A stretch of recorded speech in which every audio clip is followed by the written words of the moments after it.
Ce tocard moche est isekai avec une compe de rab, mais sa chance de ouf l'aide à pécho toutes les meufs et à débloquer une compe SSS. L'histoire commence avec Haruka. C'est un tocard moche et solitaire. Il parle pas aux autres, pour lui, il le dérange juste de sa passion, la lecture. Puis de nulle part, un cercle magique apparaît sous toute la classe. Haruka est direct en mode geek, c'est comme dans ses bouquins. Mais ce tocard veut pas être isekai, il préfère lire que vivre ça. Il essaie de se barrer, mais la porte bouge pas. Elle est bloquée, peu importe comment il s'y prend, le cercle s'étend, tout le monde panique.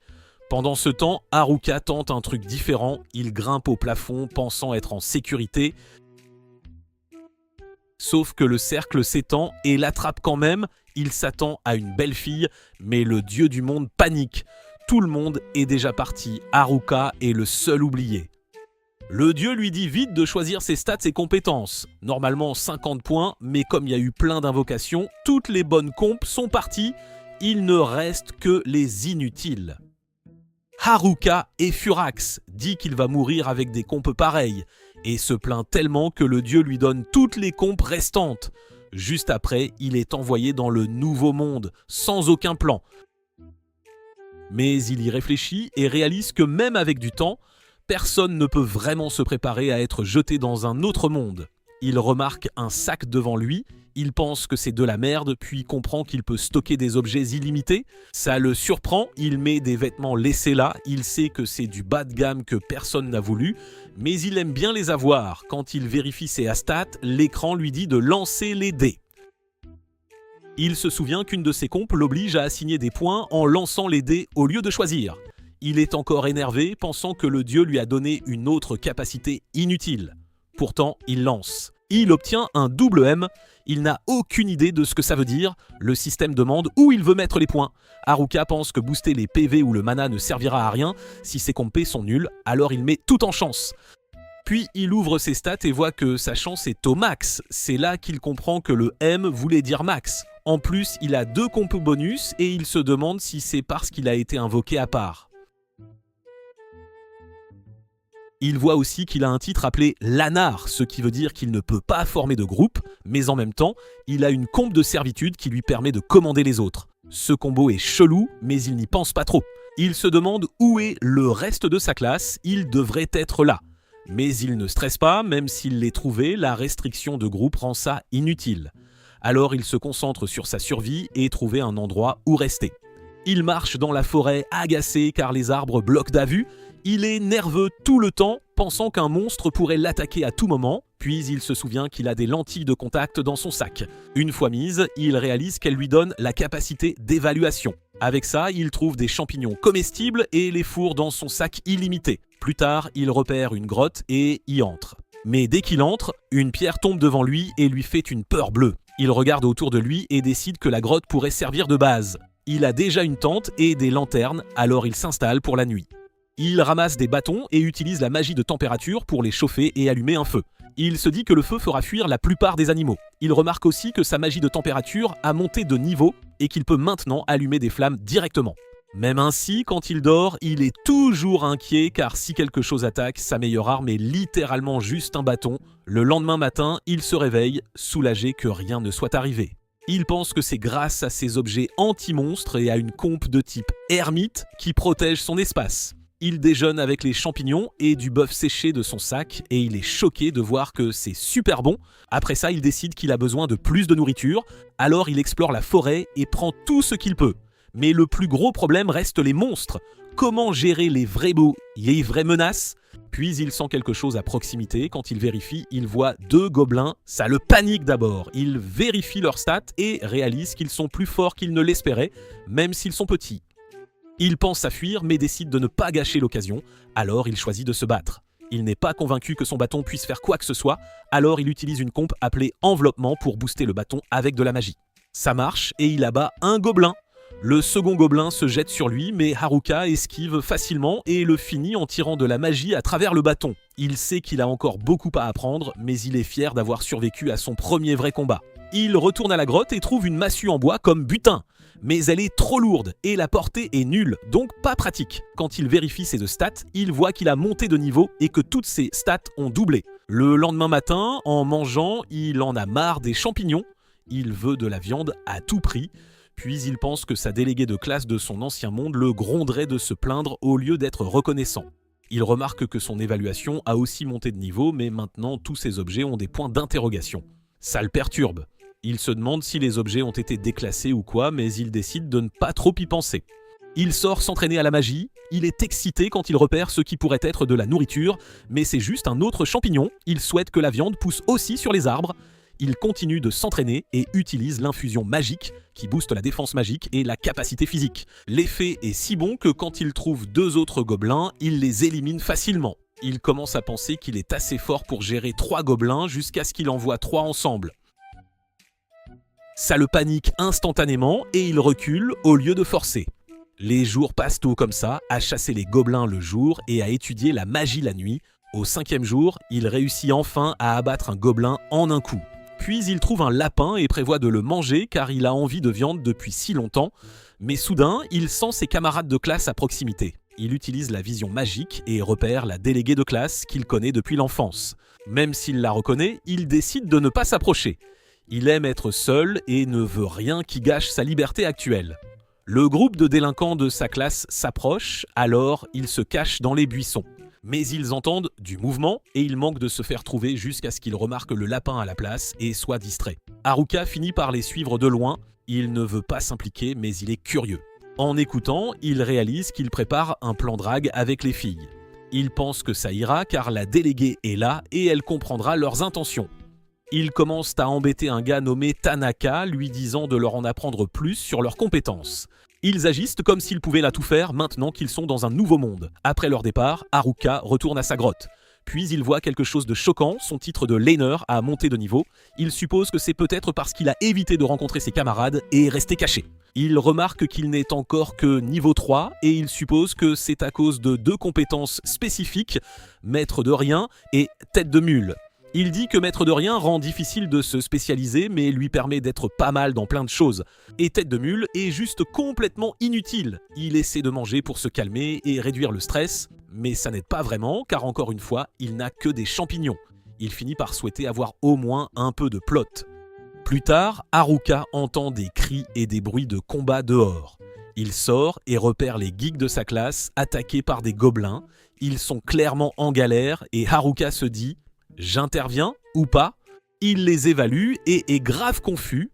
Ces gars sont bien plus haut niveau que lui, ils ont de meilleurs rôles et même des cons de triche. Pour Haruka, si quelqu'un doit survivre à un isekai, c'est eux. Ce sont eux qui connaissent toutes les règles de la fantasy.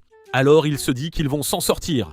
Mais juste avant de partir, il remarque 2 gobelins qui les contournent, prêts à les attaquer par surprise. Et Haruka ne peut pas ignorer ça car il se souvient avoir passé du temps avec eux en classe.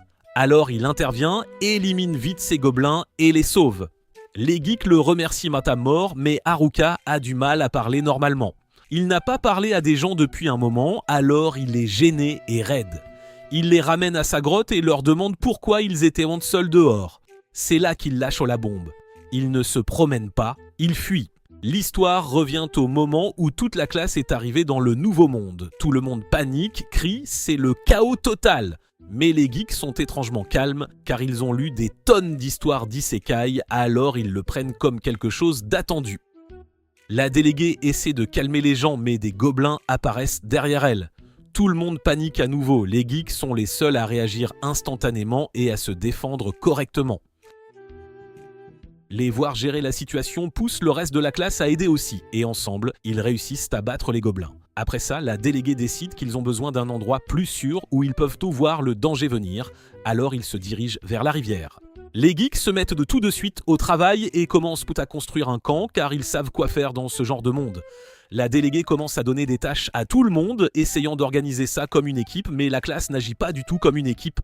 Les gens commencent à se plaindre de leurs tâches. Les filles populaires refusent carrément de faire ce qu'on leur assigne. Même quand la déléguée propose de les aider, elles ne bougent toujours pas.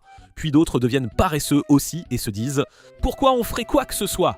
Les geeks vont s'en occuper, donc maintenant il n'y a pratiquement que la déléguée et les geeks qui font tout !» Installer le camp, le gérer et repousser les gobelins pendant que tout le monde se prélasse en se plaignant de s'ennuyer.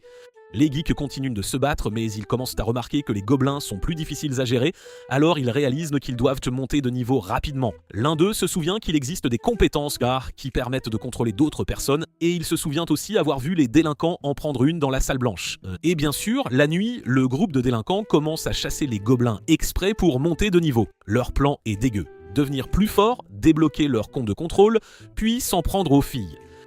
Les geeks entendent ça et le disent immédiatement à la déléguée. Elle prend ça au sérieux et commence aussi à monter de niveau car elle ne veut pas que leur pouvoir fonctionne sur elle.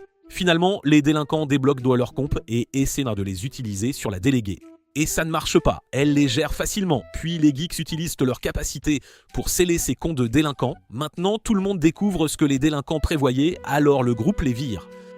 Mais les délinquants ne partent pas en paix, ils reviennent plus tard, attaquent tout le monde et mettent le feu aux tentes. Après leur fuite, les choses empirent. Les gens blâment les geeks d'avoir créé des problèmes parce que ce sont eux qui ont défié les délinquants en premier. La déléguée essaie de défendre les geeks, mais l'ambiance devient super lourde et ça tourne à l'atmosphère de jugement général. Alors les geeks décident que c'est fini et quittent le groupe. De retour au présent, Haruka se sent mal en entendant tout ça. Ces gars ont porté la classe, ont été blâmés pour ça et se sont fait virer. Alors Haruka décide de les remonter le moral à sa seule manière, il leur offre des champignons. Il passe la journée suivante avec eux et il réalise qu'il ne sera pas seul pendant un moment. Honnêtement, il n'est même pas si fâché. Le lendemain, il leur dit au revoir, mais les geeks lui demandent de venir avec eux. Leur plan est de descendre la rivière, trouver une ville et devenir aventurier. Ils lui disent aussi qu'il est comme eux, alors il devrait se joindre à eux. Haruka refuse. Il veut bien voir une ville, mais pour lui, ses comptes sont nuls et il ne ferait que les ralentir. Après leur départ, Haruka décide quand même de vérifier les autres, surtout parce que les geeks s'inquiétaient pour la déléguée. En chemin, il tombe sur un kobold, il lui mord la main, alors il l'assomme avec son bâton. Sa main lui fait mal, mais il continue. Quand il arrive au camp, c'est vide, ça le surprend, alors il suppose qu'ils ont déménagé, il utilise la magie pour localiser des empreintes et suit la piste. Puis il tombe sur les filles populaires. Il cache instantanément son visage car il ne veut pas du tout avoir affaire à elles. Elles essaient de le poursuivre et il s'enfuit car la dernière chose qu'il veut, c'est qu'elle gâche sa vie de solitaire tranquille. Mais il les entend supplier, genre vraiment supplier. Ça le prend au dépourvu alors il s'arrête et écoute. Elles demandent tout son passé les geeks et Haruka suppose que c'est parce qu'elles veulent que les geeks refassent tout le travail pour elles, mais les filles disent qu'elles veulent s'excuser. Elles sont gênées de leur comportement et elles comprennent enfin qu'elles ne sont en vie que parce que les geeks les ont protégées. Elles admettent qu'elles ne peuvent pas rattraper les geeks, mais elles veulent quand même savoir où ils sont. Haruka ne les laisse pas s'en tirer facilement.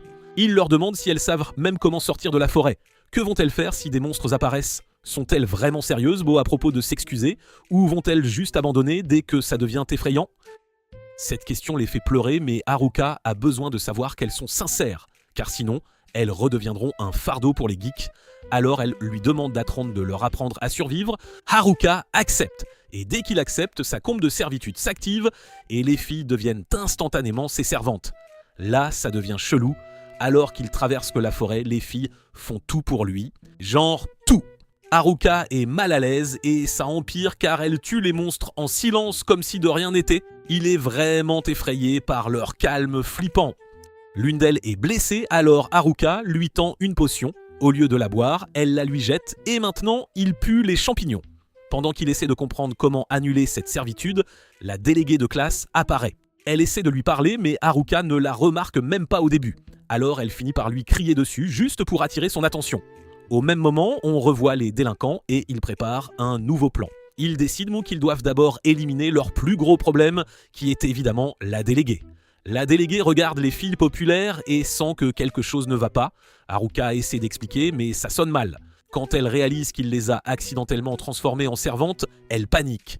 D'autres filles de la classe sont là aussi et maintenant tout le monde regarde Haruka comme s'il était louche. La déléguée réussit à faire revenir une des filles à la raison et pendant qu'elles essaient de toutes de comprendre ce qui se passe, Haruka s'ennuie et part améliorer sa base. Mauvaise idée, il provoque une explosion et se retrouve coincé dans le sol. La déléguée lui crie dessus pour être un problème, mais elle l'aide quand même à sortir. Après ça, elle réalise qu'il aidait vraiment les filles, alors elle s'excuse donc de l'avoir accusé. Haruka demande s'il peut rentrer chez lui et la déléguée lui dit « De quoi tu parles ?» Alors il explique qu'il a littéralement construit sa propre maison. Les filles sont impressionnées, mais elles comprennent ça mal et demandent tout combien de personnes peuvent-tu rester dans sa maison.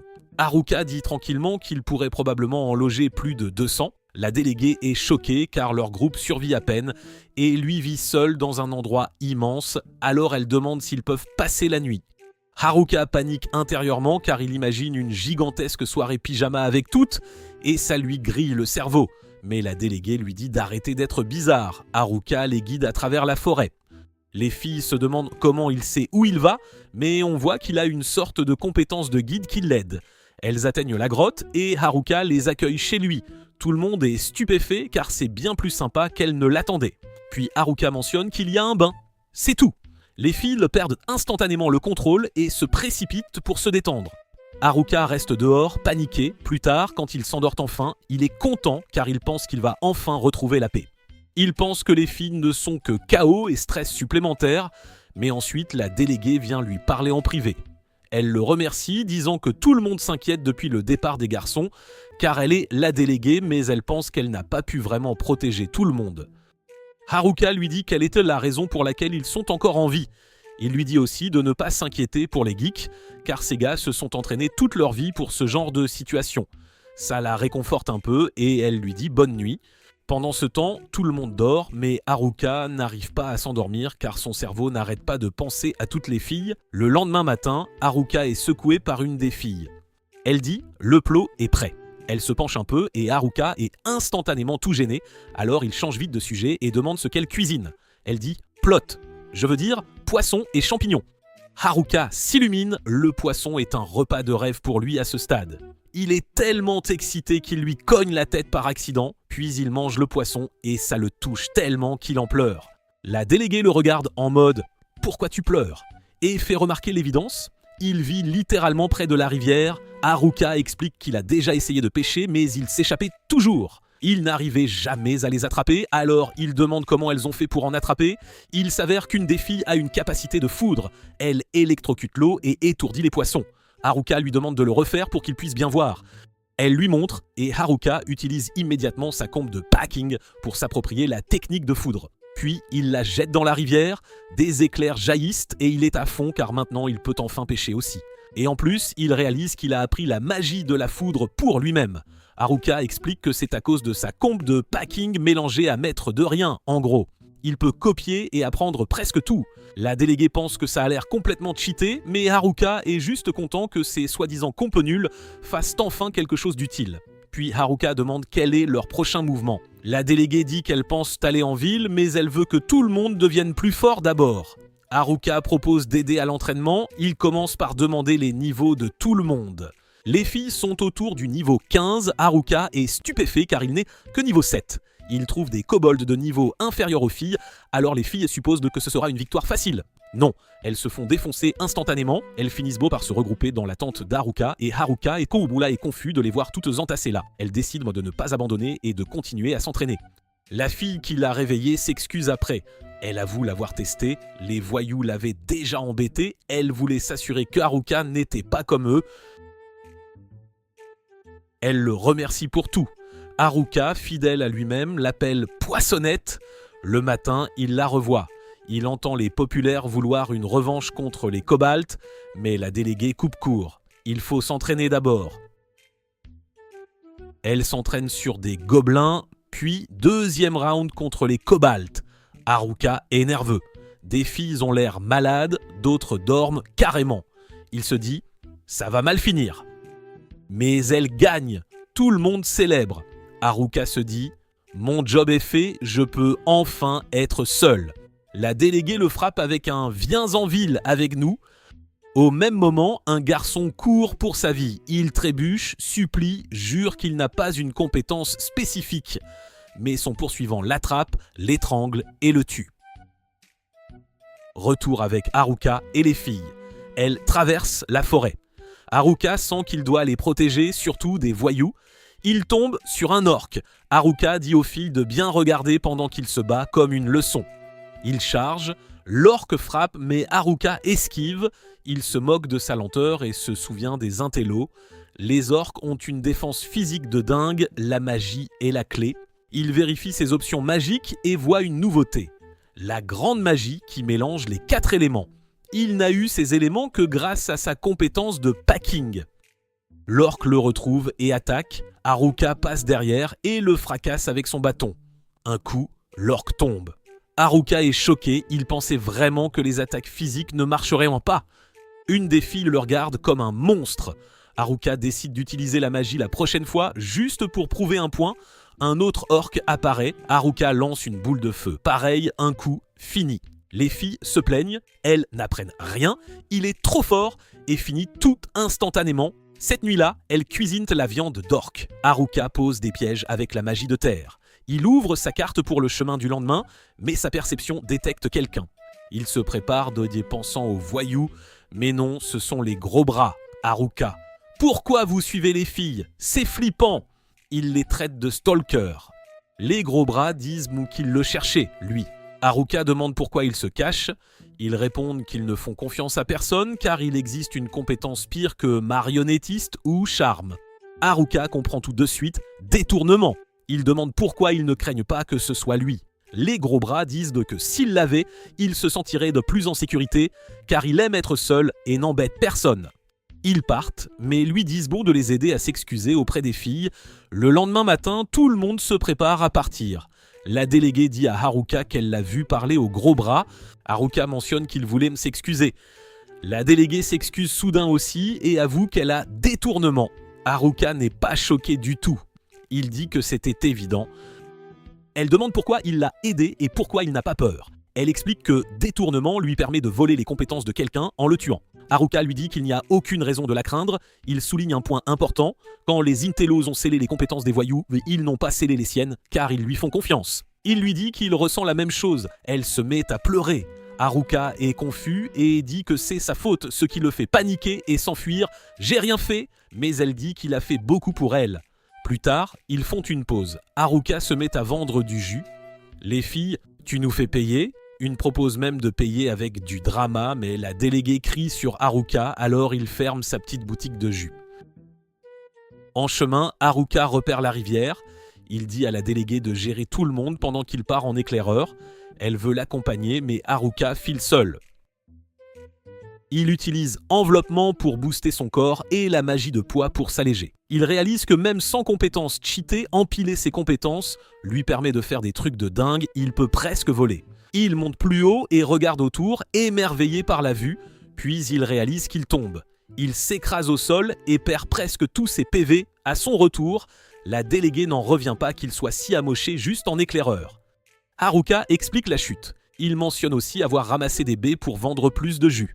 La déléguée n'est pas impressionnée, mais la fille jus est excitée. Le lendemain, le voyage se passe bien, Haruka éclaire bien maintenant.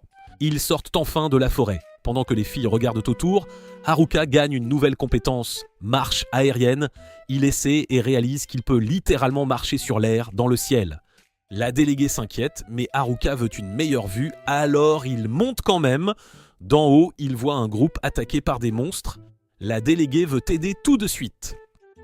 Haruka hésite, disant que ça pourrait être des bandits et il ne veut pas prendre de risques. Mais la déléguée l'attrape. On aide! Haruka cède. Il sait qu'il ne peut pas les atteindre assez vite à pied, alors il tente un nouveau combo, enveloppement, plus magie de poids pour s'alléger, puis grande magie pour créer du vent et le propulser. Le vent devient fou et emporte la déléguée aussi. Haruka décolle avec marche aérienne et réalise que la déléguée s'accroche à lui. Elle lui dit de faire attention. Haruka, je peux pas m'arrêter. Il s'écrase directement sur l'autre groupe, mais le crash met fin au combat. Haruka élimine tous les monstres. Le chef du groupe le remercie et se présente, Hofter. Haruka demande pourquoi ils étaient attaqués. Hofter dit qu'il faisait une quête de guilde, mais c'était plus dur que prévu. La déléguée est toujours KO. En attendant les autres filles, Haruka offre des champignons au groupe. Le gars les reconnaît comme des capes d'endurance et n'en revient pas qu'Haruka les distribue, car ils sont apparemment super rares. Le groupe récupère vite. Puis le reste des filles arrivent. Le groupe d'Hofter les mène à Almu, une ville. Les filles sont excitées d'enfin atteindre une vraie ville. Pendant ce temps, les voyous ont aussi monté de niveau et décident qu'il est temps de s'en prendre aux filles. Un des garçons capturés suggère de faire désactiver leurs compétences. Leur première cible, les intellos. On finit sur un mauvais signe. Le garçon capturé sourit et les gros bras réalisent que ça va mal tourner. Plus tard, Haruka et les filles explorent la ville, mais Haruka ne s'y sent pas à l'aise et pense à retourner dans sa grotte. Les filles là commencent à s'éparpiller, mais la déléguée siffle et rassemble tout le monde. Elle dit qu'elles doivent aller à la guilde des aventuriers pour s'inscrire et vendre leurs objets. À la guilde, la foule d'aventuriers les intimide. Hofter dit que le chef de guilde veut rencontrer Haruka, alors Haruka monte. Le chef a l'air terrifiant, mais il remercie Haruka d'avoir sauvé le groupe d'Hofter. Haruka va ensuite vendre ses cristaux magiques. Quand il les sort de son sac, l'employé est choqué par la quantité et lui dit de revenir le lendemain. Les filles finissent d'Oska de s'inscrire comme aventurières. Hofter remarque qu'elles sont autour du niveau 30. Haruka essaie de s'inscrire aussi, mais l'employé dit non, il n'est même pas niveau 10. Haruka demande une exception, mais elle explique que les aventuriers solo doivent être niveau 20 juste pour être débutants. Haruka déprime, il se sent bloqué. Cette nuit-là, ils dorment à l'auberge. Haruka est surpris par l'apparence et pense un instant que ça ressemble à un love hotel, mais c'est normal à l'intérieur, il veut toujours retourner dans les bois. Le lendemain, Haruka prévoit de partir après avoir récupéré l'argent de ses cristaux. À la guilde, ils lui donnent tout l'argent qu'ils ont et disent qu'ils ne peuvent pas payer le montant total. Le chef demande à payer le reste plus tard. Haruka reçoit 8 millions, il se croit riche. Geitik, un compagnon d'Hofter, propose d'emmener Haruka quelque part de spécial, mais l'emmène plutôt dans une armurerie qui vend des objets de donjons rares. Haruka regarde l'équipement et remarque un collier étiqueté Fitz 7 comme son propre équipement. Le propriétaire explique que ça signifie que les objets peuvent être combinés et les effets de cet objet peuvent être fusionnés et utilisés en même temps. Haruka est excité, mais la déléguée lui dit qu'il est temps de dormir. La liane qu'Haruka tient s'active. Il heurte des objets et tout se combine accidentellement. Le propriétaire est en colère et dit que ça vaut 10 millions. Gadek négocie à 8 millions. Haruka réalise le lendemain qu'il n'a déjà plus d'argent. Il veut collecter plus de cristaux, mais les étrangers ne peuvent pas quitter la ville sans s'inscrire comme aventurier et obtenir un permis. Haruka utilise sa cape d'invisibilité nouvellement combinée pour passer inaperçu devant la déléguée et tente de s'échapper en sautant le mur, mais il est repéré et s'écrase contre le mur. Il remarque les filles de l'équipe de volley et se demande où est leur 4e membre. Grâce à sa perception, il voit la fille Jus se déshabiller à nouveau et elle se précipite. Son évasion échoue. Le lendemain, les filles partent pour leur première quête. Haruka demande à se joindre, mais la déléguée refuse. Elle ne lui fait pas confiance après sa tentative de fuite. Après leur départ, Haruka s'échappe discrètement avec sa cape d'invisibilité. En chemin, il voit des gobelins et les ignore. Il voit un village en ruine et l'ignore aussi. Puis il voit des bandits attaquer une calèche et manque de l'ignorer aussi, mais les bandits ne le laisseront pas partir comme témoin. Haruka les bombarde de balles de feu avec son bâton. L'histoire révèle que la liane a transformé son bâton en sceptre. Les bandits pensent alors qu'Haruka devrait être faible en tant que lanceur de sorts, mais il les bat facilement. Quand ils utilisent des compétences d'armes, Haruka esquive jusqu'à ce qu'il s'épuise et s'évanouisse. Une noble, Marielle, remercie Haruka mais se demande si elle devrait puisque les bandits se sont vaincus eux-mêmes et qu'il a essayé de l'abandonner. Elle révèle être la fille d'un seigneur et lui demande de l'escorter. Haruka veut retourner en forêt mais accepte après qu'elle promette de le récompenser. Il ne se souvient plus du nom de la ville et dit n'importe quoi. Marielle révèle que son père dirige cette ville. Haruka réalise qu'il retourne à Almu et supplie de partir mais elle refuse. Son évasion échoue encore. Pendant ce temps, les gros bras affrontent les voyous. Au moment où les voyous s'apprêtent à attaquer, leur chef est poignardé par derrière. Ils essaient de riposter, l'attaquant les bat facilement, les gros bras s'enfuient, mais l'attaquant leur bloque le chemin et se prépare à les tuer aussi. Haruka est emmené au manoir de Marielle. Il essaie de partir, mais elle lui dit d'attendre car elle veut se changer et le récompenser. Elle l'invite à dîner pour le remercier, mais Haruka se concentre immédiatement sur la nourriture et l'ignore. Son serviteur lui donne de l'argent et Marielle lui donne une carte d'identité pour entrer et sortir de la ville. Haruka ne fait toujours pas attention et Marielle est frustrée de ne pas pouvoir le joindre. Le lendemain, Haruka raconte aux filles ce qui s'est passé et elle demande pourquoi il a été invité dans un manoir. Haruka dit qu'il ne sait pas. La déléguée lui dit qu'il n'a pas le droit de quitter la ville et il promet de rester. Après le départ des filles pour leur quête, Haruka est heureux d'être seul et prévoit immédiatement de partir avec la carte d'identité. Il achète des provisions, écrit un mot à la déléguée disant qu'il cherchera les gros bras et va à la porte. Le garde le laisse sortir et Haruka se précipite dans les bois pour profiter d'être seul. Dans la forêt, Haruka se détend et pense que c'est le meilleur endroit pour se relaxer. Un orque apparaît soudain derrière lui et il le tue en un coup. Il est confus car les orques apparaissent généralement plus profondément dans la forêt.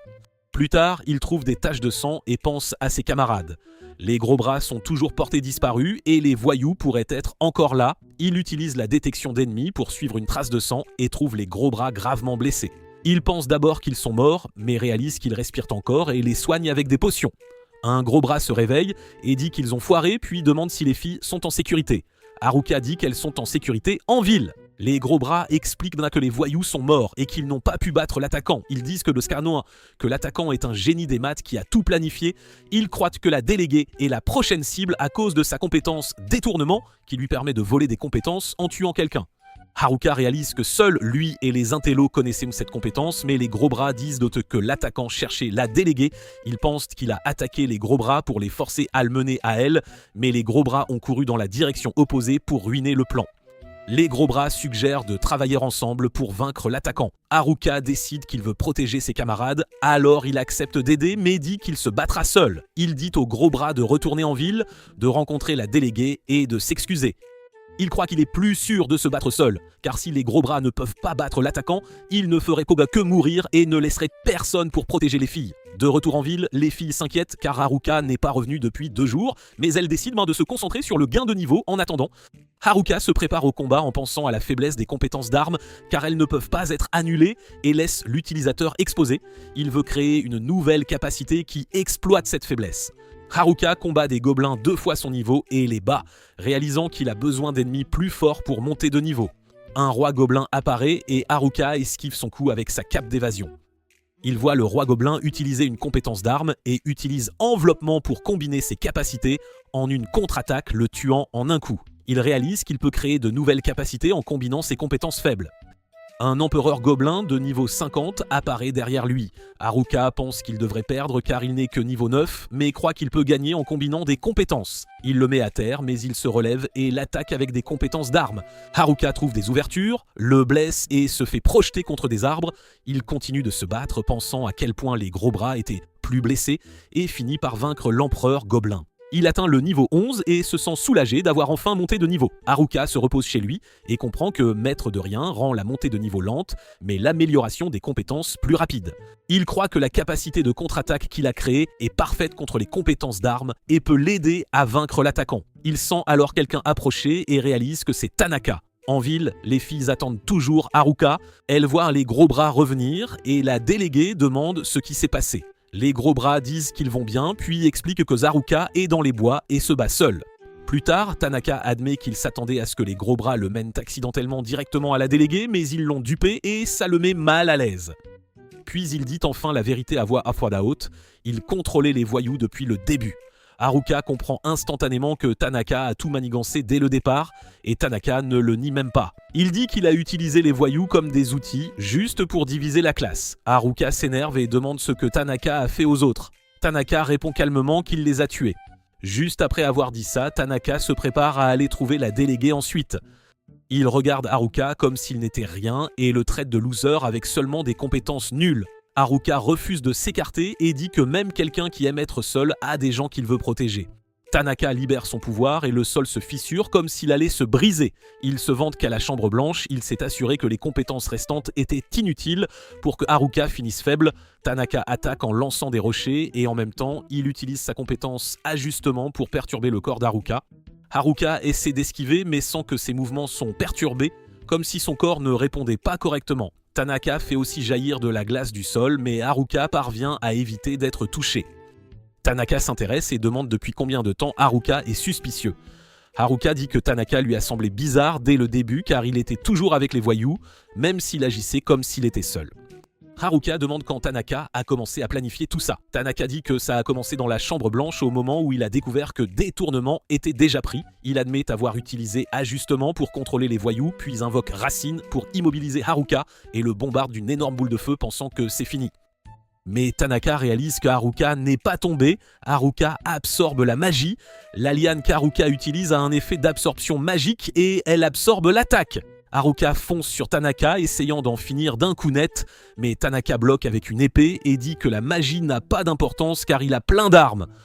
Tanaka commence à frapper sans arrêt et change constamment d'arme, rendant chaque attaque difficile à lire. Haruka a du mal à bloquer car le schéma change tout le temps. Il recule, mais est quand même touché et s'écrase au sol. Tanaka demande s'il est prêt à abandonner. Haruka remarque que Tanaka a plusieurs compétences d'armes et comprend ce qui se passe. Tanaka a utilisé une compétence cheatée appelée copieur pour voler les compétences de leurs camarades. Haruka comprend que Tanaka veut utiliser copieur sur la déléguée, puis la tuer et prendre détournement pour lui. Tanaka l'admet et dit que son but est de devenir le plus fort en volant les capacités cheatées de tout le monde.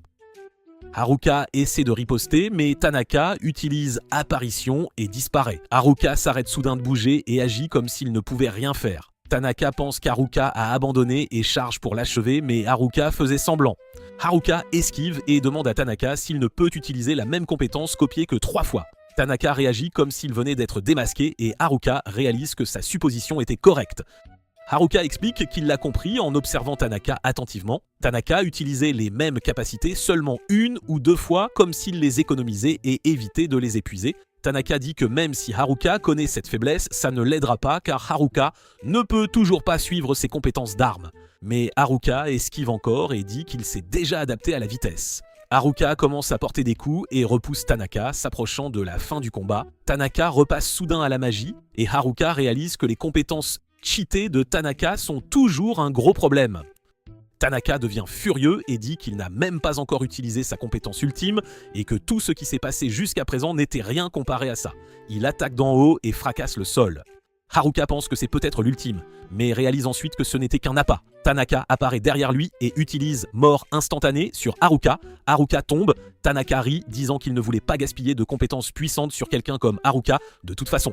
Tanaka dit que ça n'a pas d'importance, car une fois qu'il aura volé détournement, il deviendra le plus fort. Il s'éloigne, pensant qu'Haruka était mort.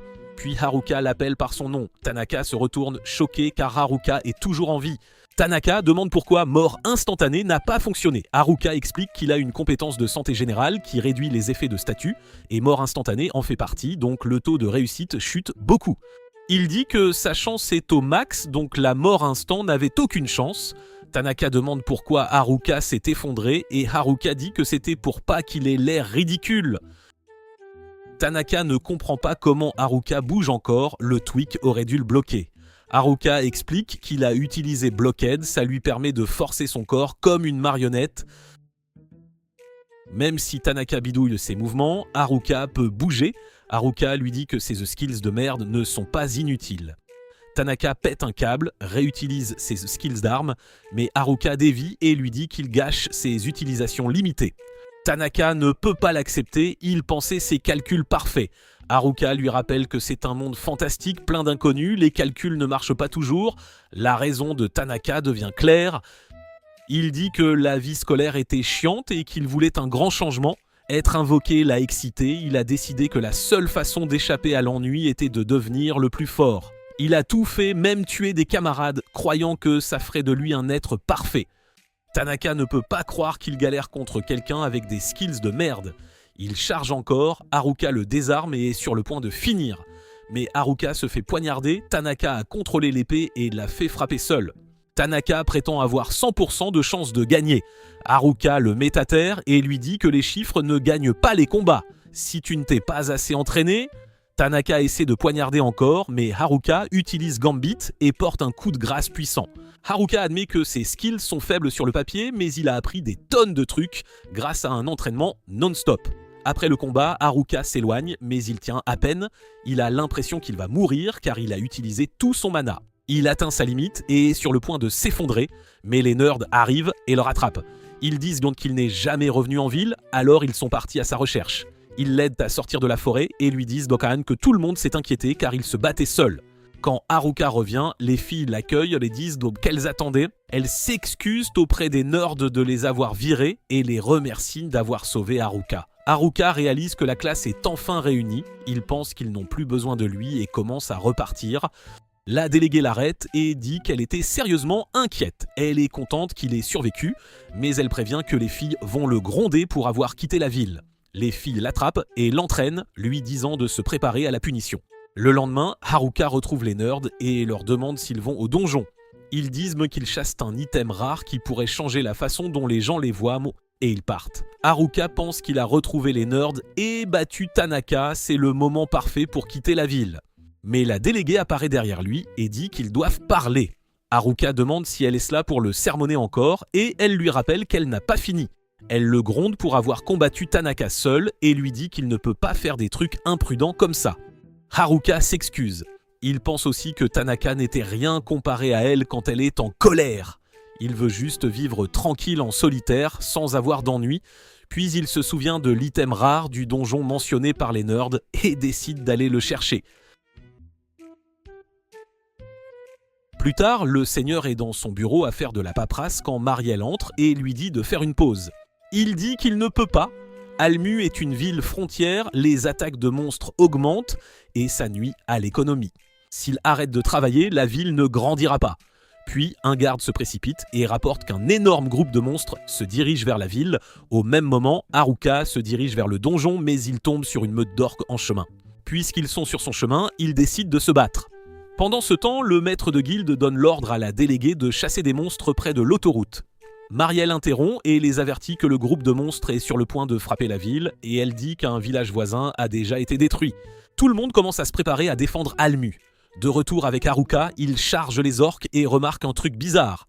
Il n'a jamais vu d'orques se déplacer en groupe comme ça, même ainsi, il les bat facilement.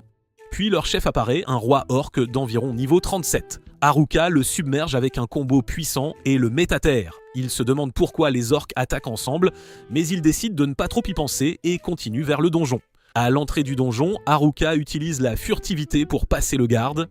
Il sait que des tonnes d'aventuriers y vont et il admet qu'il se sent nerveux, mais il continue car il cherche un item qui augmente l'affinité. À l'intérieur, il trouve un coffre au trésor, mais il est plein de camelotes. Il ne trouve toujours pas ce qu'il veut, alors il pense que le marchand d'items spéciaux en ville pourrait savoir où c'est. Pendant ce temps, un tas d'aventuriers se rassemblent à la porte pour défendre la ville. Le temps passe et le maître de guilde commence à se demander où sont les orques. Mariel dit qu'il devrait apparaître d'un moment à l'autre. Puis il voit enfin quelque chose approcher et tout le monde se prépare à se battre. Mais ce n'est pas une armée, c'est Haruka. Haruka s'approche et demande pourquoi tout le monde est là comme ça. La déléguée explique qu'il se préparait à une horde d'orques attaquant la ville. Haruka dit nonchalamment qu'il les a déjà anéantis et qu'il ne pensait pas que c'était un gros problème car ils étaient trop faibles. Tout le monde est choqué, les filles le grondent immédiatement pour s'être mises en danger encore. Mariel et le maître de guilde remercient Haruka d'avoir protégé la ville, mais le sermonner aussi pour avoir combattu seul, disant qu'il aurait pu mourir. Ils expliquent qu'ils sont stricts car ils ne veulent pas qu'il répète ça. Ils disent aussi que l'activité des monstres augmente et que ça pourrait être le début d'une débandade de monstres. Après ça, Haruka sent tout le monde le regarder encore et pense qu'il n'aura jamais la paix en solitaire. Il décide que la seule façon de régler sa situation est de trouver l'item qui augmente l'affinité, alors il devient encore plus déterminé. Le lendemain, Haruka va voir le marchand d'items spéciaux pour se renseigner sur l'item. Le marchand ne veut pas traiter avec lui et prétend n'avoir rien à vendre, car il pense qu'Haruka va encore causer des problèmes. Haruka dit qu'il n'est pas là pour acheter, il veut juste des infos. Le marchand lui parle enfin d'un item appelé l'anneau de phéromone et dit qu'on peut le trouver dans un donjon voisin. Haruka pense que c'est peut-être l'item rare dont les nerds parlaient, alors il demande où c'est exactement. Le marchand dit que ça devrait être plus profond que là où les aventuriers vont normalement, peut-être après le 50e étage. Il explique que le donjon a 100 étages et chaque étage a un boss appelé maître d'étage qui doit être battu pour aller plus profond. Il dit que le donjon est plein de mystères et il y a des rumeurs sur une créature terrifiante appelée l'empereur du donjon. Il conseille à Haruka de faire le plein de potions avant de partir. Haruka est d'accord, mais dit qu'il achètera juste des potions à l'épicerie à la place. Le marchand ne peut pas croire qu'Haruka est venu et n'a rien acheté chez lui. Les nerds entendent cette conversation et le disent aux filles. Maintenant, tout le monde commence à devenir méfiant. Ils se demandent pourquoi Haruka veut l'anneau de phéromone et ils supposent qu'il prépare un truc bizarre, alors ils décident de travailler ensemble pour l'arrêter. Haruka se dirige vers le donjon encore, mais ses camarades de classe apparaissent et le bloquent. Ils demandent pourquoi ils sont là. La déléguée exige de savoir pourquoi il veut l'anneau de phéromone.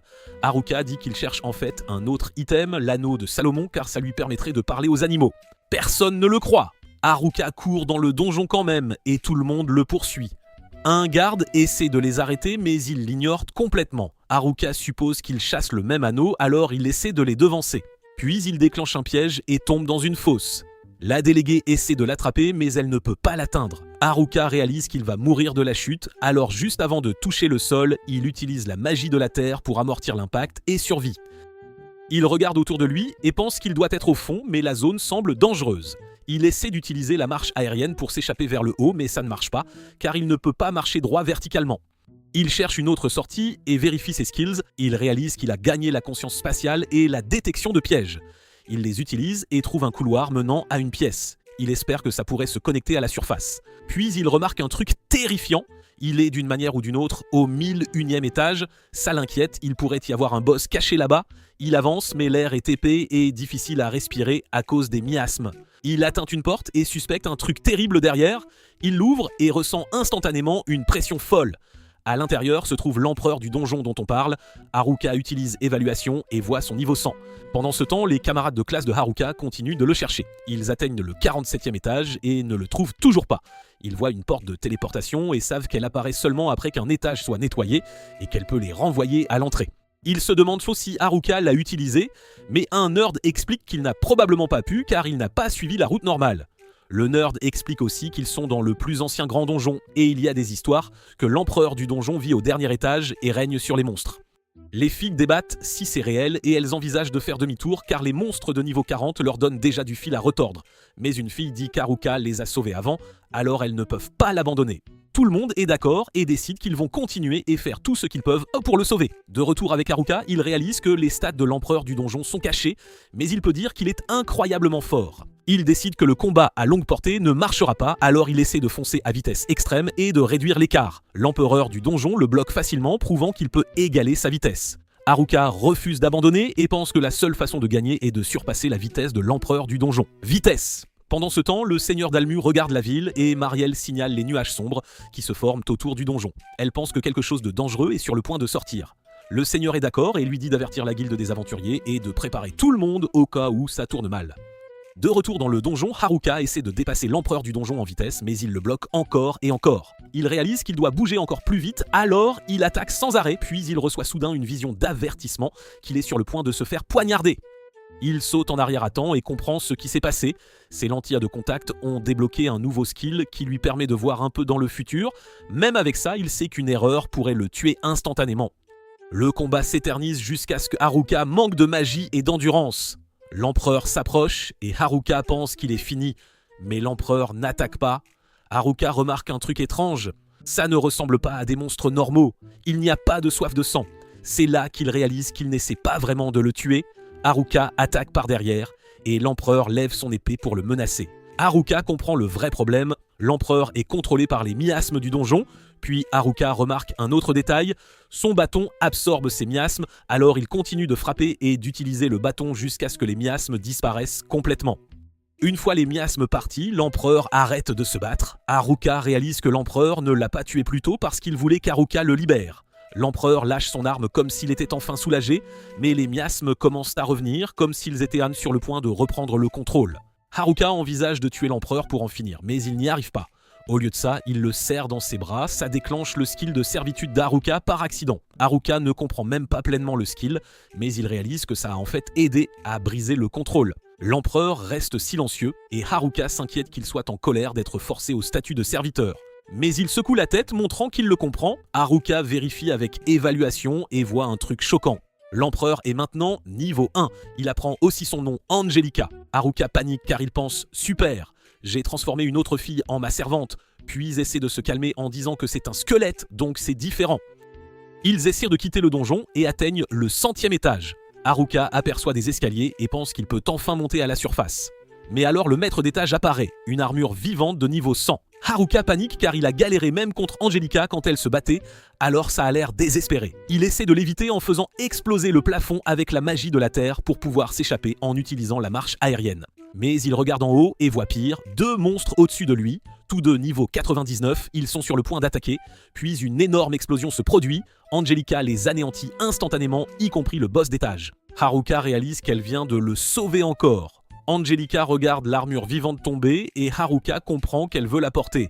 Elle la met et au début, elle a l'air beaucoup trop lourde, mais l'armure change soudainement de forme et lui va parfaitement. Haruka évalue l'armure et apprend qu'elle est maudite. Angelica est contrariée et Haruka pense qu'elle ressemble un peu à la déléguée.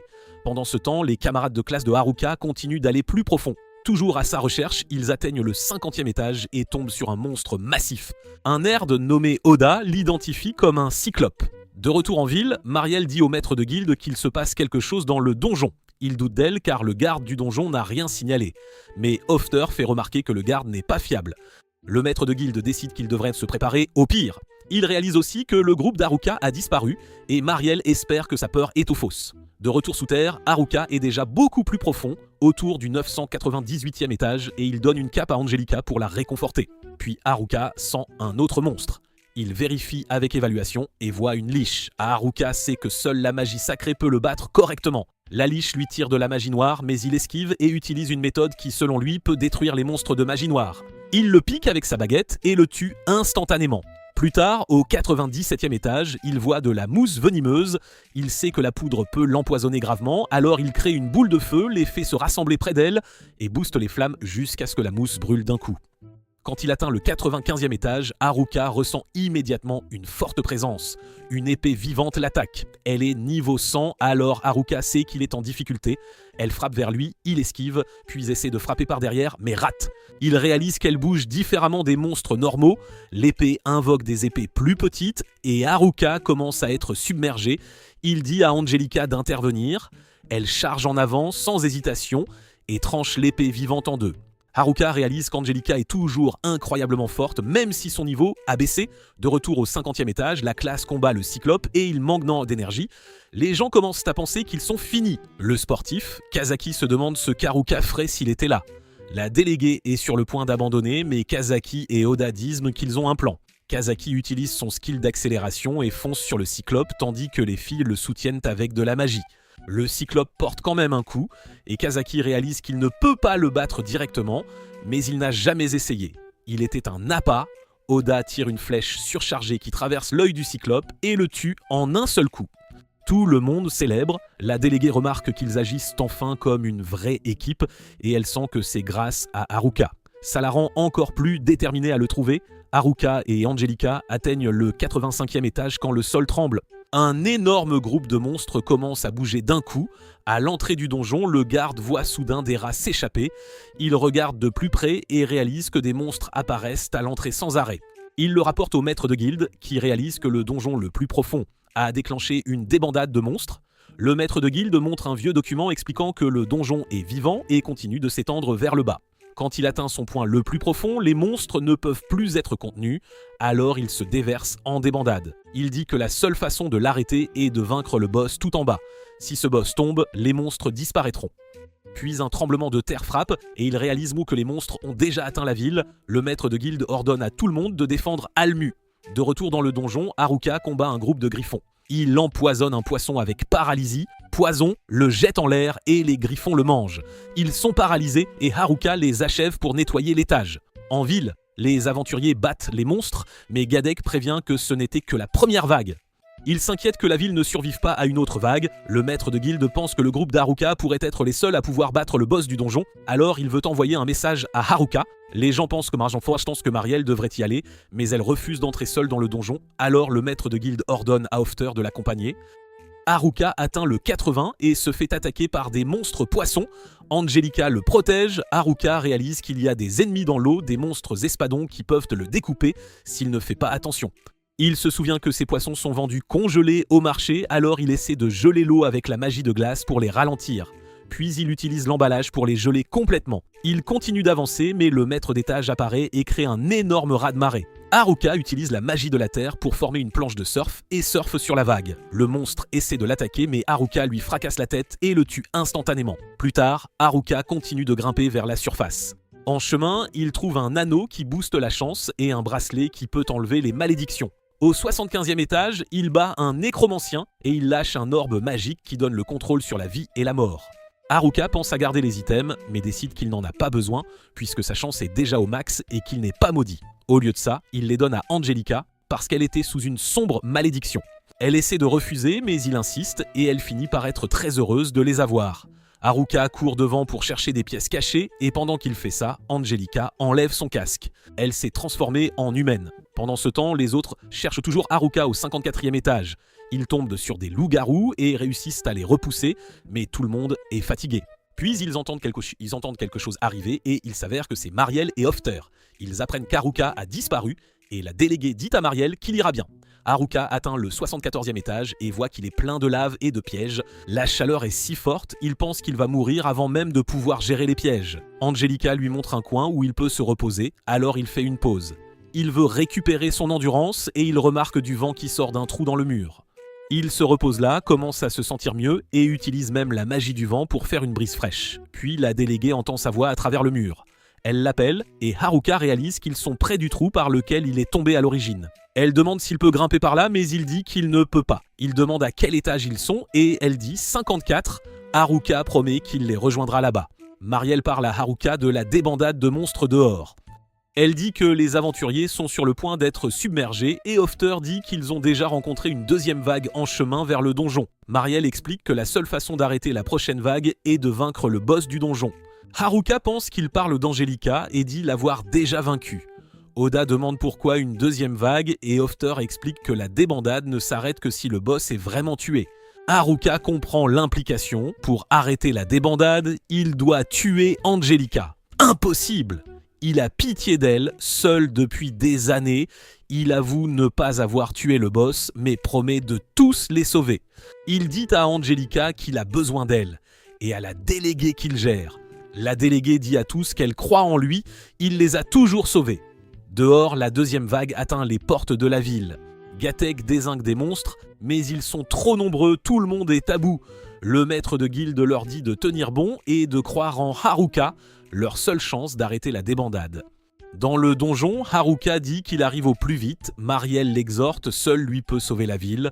Au 73e étage, Haruka gèle des lézards, leur faiblesse, et Angelica les achève. Au 60e étage, un chien à deux têtes attaque. Haruka lance du vinaigre pour brouiller son odorat, Angelica porte le coup final. Haruka fusionne le butin, mais pas de bague à phéromones. Angelica veut qu'il se repose, il sait qu'il force, mais pas le temps. Au 69e étage, Haruka rencontre un monstre hibou qui hypnotise avec ses yeux. Haruka pense que sa compétence de santé le protège, mais il s'effondre, trop épuisé pour qu'elle agisse. Il se réveille, Angelica le porte, il s'excuse de l'avoir inquiété. Pendant ce temps, les autres affrontent un sphinx niveau 100, Kazaki et Oda attaquent, en vain, Hofter explique. Il est quasi immortel, fait pour les énigmes, pas le combat. Ils savent qu'ils ne peuvent pas gagner, mais il attaque. Haruka atteint le 59e, remercie Angelica de l'avoir aidé. Il manque de tomber et réalise que les étages peuvent s'effondrer. Il sent les autres proches, le groupe est sur le point d'être anéanti par le sphinx qui va tuer la déléguée. Haruka arrive à temps, la sauve et annule son immunité physique avec ses gantelets. Il dit que c'est rien comparé à Angelica, la boss du donjon. Elle décapite le sphinx, tout le monde est soulagé et ravi de revoir Haruka. La déléguée dit qu'il l'attendait. Elle demande pour Angelica, Haruka s'apprête à la présenter, mais le sol s'effondre. La déléguée panique, Haruka se reprend et saute en arrière. Il dit qu'il ne tombera pas, il a de nouvelles compétences. Le sol s'effondre encore, il est en danger, mais la déléguée le rattrape et le tire, refusant de le lâcher. On félicite la déléguée, mais Oda dit qu'il est trop tôt. La troisième vague arrive. Mariel dit que la ville sera détruite. La déléguée demande le plan. Haruka répond qu'Angelica est la clé. Ils utilisent le portail pour la surface et foncent à la guilde. Mariel prévient. La troisième vague est proche, il la voit, une armée monstrueuse. Le maître de guilde sait qu'ils sont en infériorité. Le sol tremble, les civils paniquent. Le seigneur dit que les aventuriers les protégeront, mais l'espoir s'éteint. Angelica s'avance et plante son épée dans le sol. Une énergie puissante émane d'elle vers l'armée. Elle est leur boss, elle a l'autorité de les contrôler. Un flash lumineux et les monstres disparaissent. Tout le monde est choqué que ce soit fini. La déléguée demande ce qui s'est passé. Haruka explique qu'Angelica les a sauvés. Oda réalise qu'elle est l'impératrice du donjon. Les gens se demandent si elle est dangereuse, mais Haruka dit non, elle l'a sauvée. Il explique qu'elle est niveau 1, mais assez forte pour dominer les monstres. et son autorité n'agit que de près. Les monstres ne sont pas morts, ils sont retournés au donjon. La ville est sauve, tout le monde célèbre. Haruka montre les objets du donjon. Tous réalisent donc que le butin est rare et Haruka dit qu'il vend tout. Les filles s'excitent et se disputent les objets.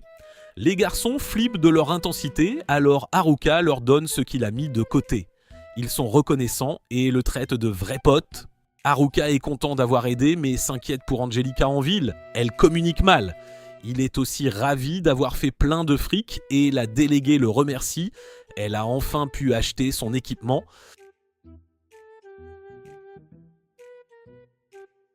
Correctement, Haruka révèle qu'elle est la boss du donjon.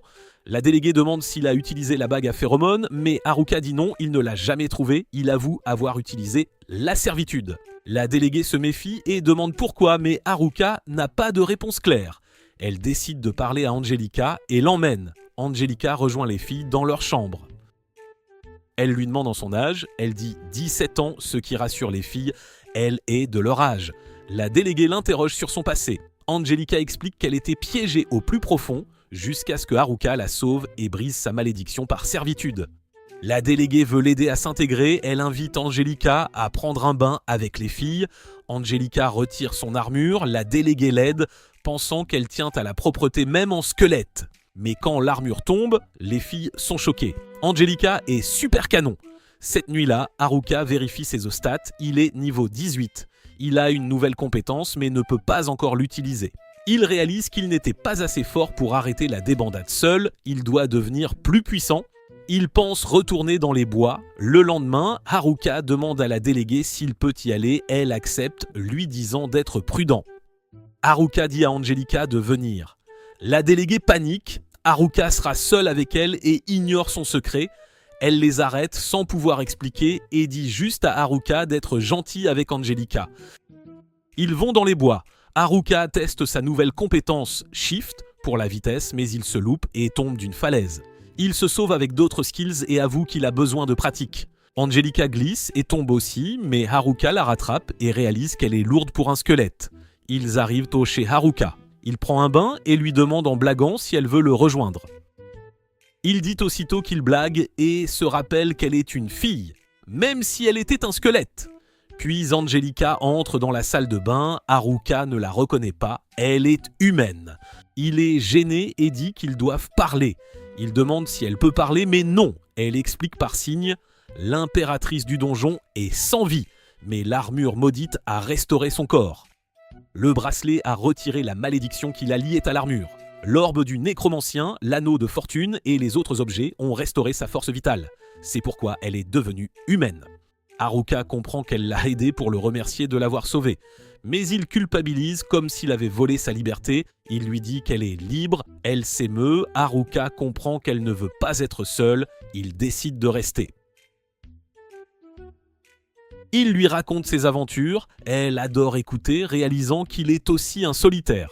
Le lendemain, Haruka défie Angelica en duel pour tester ses progrès.